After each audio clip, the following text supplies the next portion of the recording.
Hər vaxtınız xeyir. Bu buraxılışda da ən vacib və gündəmdə olan xəbərləri diqqətinizə çatdıracağam. Sərhəd rejimi, miqrasiya məsələləri, yeni aviareyslər, iqtisadi və hüquqi yeniliklər haqqında ən operativ məlumatları vaxtında almaq istəyirsinizsə, həm mənim bu YouTube kanalıma, həm də Zayem Novosti Azərbaycanı Telegram kanalıma abunə ola bilərsiniz. Burada məlumatlar daha dolğun, daha operativ və rəsmi mənbələrə əsaslanır.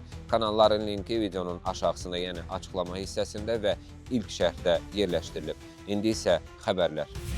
Azərbaycan vətəndaşları Gürcüstandan deportasiya edilibdir. Məlumata görə Gürcüstanın Daxili İşlər Nazirliyinin Miqrasiya İdarəsinin son günlər həyata keçirilən tədbirlər nəticəsində Azərbaycanlılar da daxil olmaqla 103 xarici vətəndaşı ölkədən deportasiya edibdir. Bu barədə Gürcüstanın Daxili İşlər Nazirliyinin sosial şəbəkə hesabında məlumat verilibdir. Məlumata görə idarə tərəfindən həyata keçirilən kompleks tədbirlər zamanı Türkiyə, Rusiya, Özbəkistan, Çin, Azərbaycan, Qazaxıstan, Tacikistan və digər ölkələrin vətəndaşları ölkədən çıxarılıb. Xəbərdə bildirilir ki, bu ilin birinci rübündə Gürcüstandan 904 əcəmi vətəndaş deportasiya edilib. Mövcud qanunvericiliyə əsasən deportasiya edilən şəxslərin yenidən ölkəyə girişinə də qadağa qoyulub.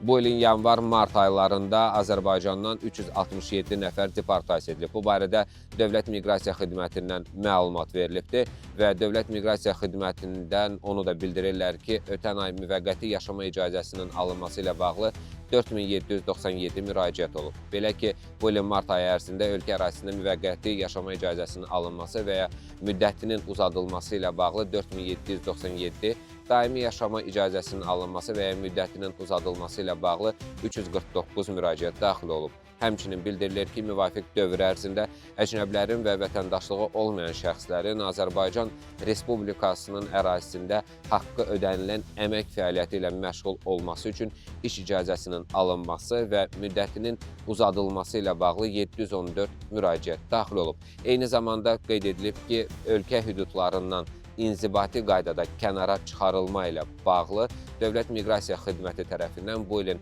mart ayı ərzində ümumilikdə 98 qərar qəbul edilib. Dünyada iş yerləri ilə bağlı ciddi çatışmazlıq gözlənilir və ekspertlər deyir ki, dünya yaxın 10 illiklərdə böyük miqyaslı iş yerləri çatışmazlığı ilə üzləşə bilər. Reuters agentliyinin məlumatına görə Dünya Bankının prezidenti inkişaf etməkdə olan ölkələrdə yaxın 10-15 ildə əmək qabiliyyətli əhalinin sayının 1,2 milyarda çatacağını bildirib. Mövcud iqtisadi artım tempi saxlanılarsa, sözü gedən dövrdə cəmi 400 milyon yeni iş yerinin yaradılması mümkündür. Dünya Bankının prezidentinin sözlərinə görə bu təxminən 800 milyon iş yeri çatışmazlığının yaranması deməkdir. Bank rəhbəri vurğulayıb ki, problem vaxtında həll edilməzsə, qeyri-qanuni miqrasiyanın artması və sosial qeyri-sabitlik kimi ciddi fəsadlar doğura bilər. Qeyd edim ki, 2025-ci ildə dünyanın ən böyük iqtisadiyyatları arasında işsizlik səviyyəsinin 3%-dən aşağı olduğu ölkələr sırasında Meksika, Rusiya və Cənubi Koreya yer alıb. Rus vətəndaşlarının Azərbaycanda qalma müddəti ilə bağlı açıqlama verilibdir. Belə ki, Dövlət Miqrasiya Xidmətinin rəisi ölkədə müvəqqəti olma qaydaları ilə bağlı vacib açıqlama veribdir və bildirilib ki, Rusiya Federasiyası vətəndaşlarının Azərbaycanda müvafiq icazə almadan müvəqqəti qalma müddəti bir təqvim il ərzində 90 gün olaraq müəyyən edilibdir. Qeyd olunub ki, cari ilin yanvar ayının əvvəlindən ölkəyə səfər edən şəxslərin qalma müddəti artıq aprel ayından etibarən başa çata bilər. Açıqlamada vurğulanır ki, xüsusilə yetkinlik yaşına çatmayan övladları olan Rusiya vətəndaşları ölkəyə giriş-çıxış zamanı yarana biləcək narahatlıqların qarşısını almaq üçün bu tələbləri nəzərə almalıdırlar. Onlara səfər planlaşdırarkən Azərbaycanda qalma müddətini düzgün hesablamaları və ya ölkəni tərk etməzdən əvvəl müvafiq yaşayış icazəsi almaları tövsiyə olunur. Həmçinin qeyd edilib ki, ölkədə qalma müddətinin ümumiyyətlə hesablanması üçün xüsusi elektron kalkulyator Dövlət Miqrasiya Xidmətinin rəsmi internet səhifəsində yerləşdirilibdir və ətraflı məlumatı 919 çağrı xidməti, qurumun sosial şəbəkə hesabları və qəbul şöbələri vasitəsilə də əldə etmək mümkündür. Rusiya paytaxtı Moskva 27-ci il üçün planını açıqlayıbdır və miqrantlarla bağlı yeni limitlər var. Belə ki, Rusiyanın paytaxtı Moskvada 27-ci il üçün müxtəlif məşğulluq sahələrində miqrantlara icazə verilən payı müəyyənləşdiribdir. Bu barədə elə şəhər meriyasının rəsmi saytında yerləşdirilən sənəddə qeyd olunubdur. Bildirilir ki, Moskva komissiyasının qərarı ilkin xarakter daşır və gələcəkdə dəyişdirilə bilər. Bununla yanaşı federal səviyyədə iş yerlərində miqrantların payının azaldılması tendensiyası da davam edir. Moskvada isə bəzi sahələr üzrə 26-cı ildən etibarən müəyyən yumşalmalar tətbiq olunubdur. Belə ki, tikinti, apteklər, qeyri-stasionar ticarət obyektləri, bazarlarda pərakəndə satış, eləcə də mağazalardan kənar fəaliyyət sahələrində miqrantların çalışmasına məhdudiyyət qoyulmayıbdır. Tərəvəzçilik və meşə təsərrüfatında maksimal pay isə 50%, alkoqol və tütün ticarətində 15%, sərnişin və yük avtomobili daşımalarında 24%, daşınmaz əmlakın idarə olunması və binalara xidmət sahəsində isə 70% müəyyən edilibdir. Qeyd edim ki, mart ayında Rusiyada miqrantların ala biləcəyi ən yüksək maaşın məhz Moskva şəhərində idarə heyətinin sədri vəzifəsi üzrə 380 min rubl olduğu açıqlanmışdır. Rusiyada patentlə işləyən əcnəbilərin vətəndaşlıq alması ilə bağlı şərtlər açıqlanıbdır.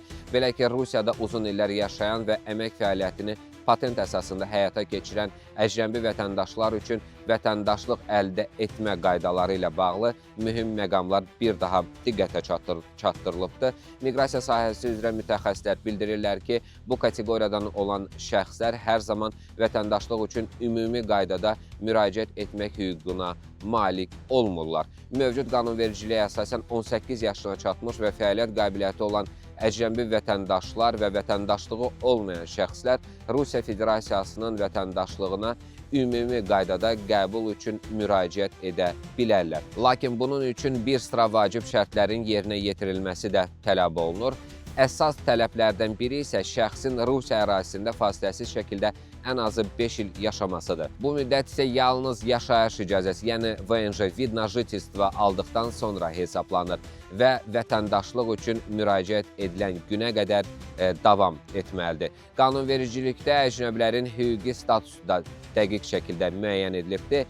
Belə ki, yalnız yaşayış icazəsi olan şəxslər daimi yaşayan hesab olunur. Müvəqqəti yaşayanlar isə müvəqqəti yaşamaq icazəsi olan şəxslərdir. Bu sənədlərin heç birinə malik olmayan əcnəbilər isə müvəqqəti qalan statusuna aid edilir. Mütəxəssislər də vurğulayır ki, yalnız əmək patenti ilə fəaliyyət göstərən şəxslər məhz müvəqqəti qalan kateqoriyasına daxildir. Bu isə o deməkdir ki, həmin şəxslər qanunvericiliyin tələb etdiyi daimi yaşama şərtini yerinə yetirməmiş sayılırlar. Nəticə etibarilə Rusiyada illərlə yaşamalarına baxmayaraq yalnız patent əsasında işləyən əcnəbi vətəndaşlar ümumi qaydada vətəndaşlıq üçün müraciət edə bilməzlər. Çünki əsas şərtlərdən biri, yəni yaşayış icazəsi əsasında 5 illik fasiləsiz yaşayış tələbi yerinə yetirilmir. Bu səbəbdən mütəxəssislər əcnəbi vətəndaşlara ilk növbədə müvəqqəti yaşamaq icazəsi, daha sonra isə yaşayış icazəsi almağı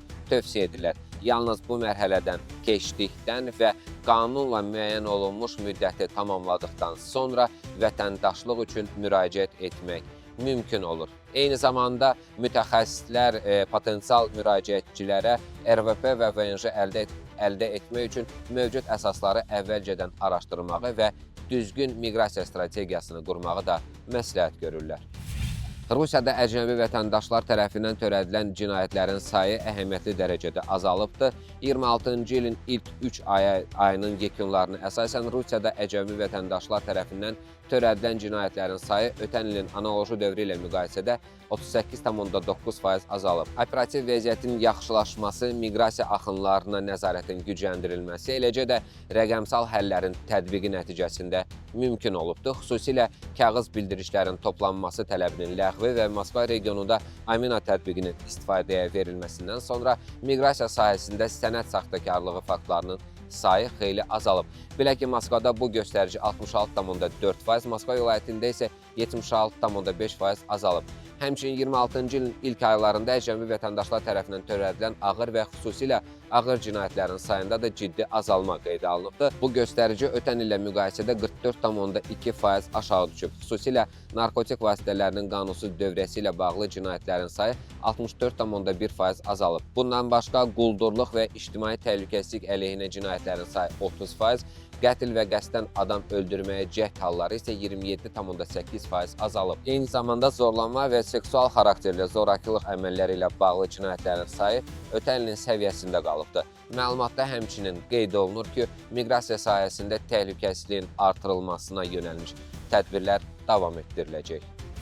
Rusiyada xarici mütəxəssislərin işə cəlbi üçün yeni rəqəmsal xidmət istifadəyə verilib. Aprelin 15-də Rusiyada ölkədə yaşamaq və işləmək istəyən əcnəbilər üçün müraciətlərin qəbulunu təmin edən yeni rəqəmsal xidmət fəaliyyətə başlayıbdır. Layihə Strateji Təşəbbüslər Agentliyi və Rusiya Daxili İşlər Nazirliyinin iştirakı ilə həyata keçirilir. Yeni platforma vahid pəncərə prinsipi əsasında fəaliyyət göstərir, müraciətləri qəbul edir və araşdırır, namizədlərin proqram meyarlarına uyğunluğunu qiymətləndirir, həmçinin köç prosesinin bütün mərhələlərində onlara dəstək göstərir. Xarici ölkələrdən olan yüksək ixtisaslı mütəxəssislər Rusiyada yaşamaq vaxtıdır platforması vasitəsilə Rusiya üçün maraq kəsb edən şəxs statusu almaq üçün müraciət edə bilər və proqramda iştirakın əsas şərtləri kimi tələb olunan peşə bacarıqlarına sahib olmaq və ənənəvi Rus dəyərlərinə hörmətlə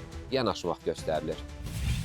Beləliklə, bu buraxılışımızın da sonuna gəldik. Ən vacib və operativ xəbərləri ilk siz almaq istəyirsinizsə, ZM Novosti Azərbaycanı Telegram kanalına qoşulun və bu YouTube kanalına da abunə olmağı unutmayın. Linklər videonun altında və ilk şərhdə yerləşdirilib. Növbəti buraxılışda görüşənədək sağ olun, salamat qalın.